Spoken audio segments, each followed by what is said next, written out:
মধ্যপ্রাচ্যের চলমান উত্তেজনা প্রশমনে নতুন কূটনৈতিক উদ্যোগ হিসেবে যুদ্ধবিরতির ১০ দফা প্রস্তাব নিয়ে গুরুত্বপূর্ণ আলোচনার প্রস্তুতি শুরু হয়েছে।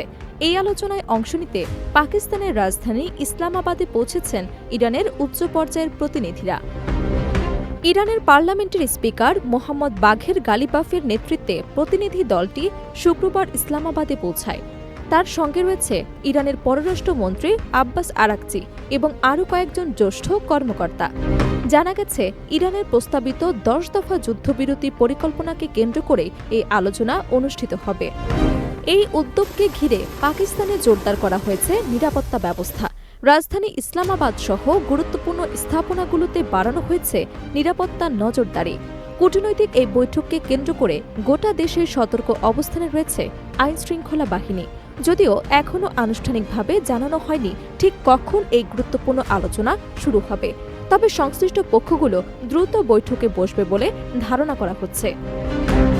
এদিকে এই আলোচনা নিয়ে ইতিবাচক মনোভাব প্রকাশ করেছেন যুক্তরাষ্ট্রের ভাইস প্রেসিডেন্ট জেডি ভ্যান্স।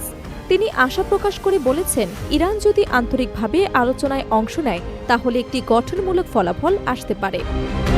একই সুরে কথা বলেছেন যুক্তরাষ্ট্রের president Donald Trump.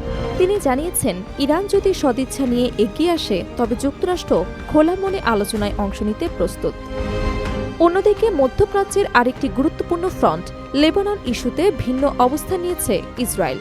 Tel Aviv থেকে জানানো হয়েছে, লেবাননের সঙ্গে আলোচনায় বসতে রাজি হলেও সশস্ত্র গোষ্ঠী হিজবুল্লাহর সঙ্গে কোনো ধরনের যুদ্ধবিরতি চুক্তিতে তারা যাবে না। ফলে অঞ্চলটিতে উত্তেজনা অব্যাহত থাকার আশঙ্কা থেকেই যাচ্ছে। এদিকে লেবাননের সাম্প্রতিক হামলায় নিহতের সংখ্যা বেড়ে ৩.৫ শতাধিক হয়েছে বলে বিভিন্ন সূত্রে জানা গেছে। আহতের সংখ্যাও উল্লেখযোগ্য এবং ধ্বংসস্তূপের নিচে আরও বহু মানুষ আটকা পড়ে থাকতে পারেন বলে আশা করা হচ্ছে। এতে করে মানবিক সংকট আরও গভীর আকার ধারণ করতে পারে বলে সতর্ক করছেন বিশ্লেষকরা। বিশেষজ্ঞরা মনে করছেন, ইসলামাবাদে অনুষ্ঠিতব্য এই আলোচনা মধ্যপ্রাচ্যের বর্তমান সংকট নিরসনে গুরুত্বপূর্ণ ভূমিকা রাখতে পারে। তবে একই সময়ে ইসরায়েলের কঠোর অবস্থান এবং লেবাননে চলমান সংঘাত পরিস্থিতিকে জটিল করে তুলছে।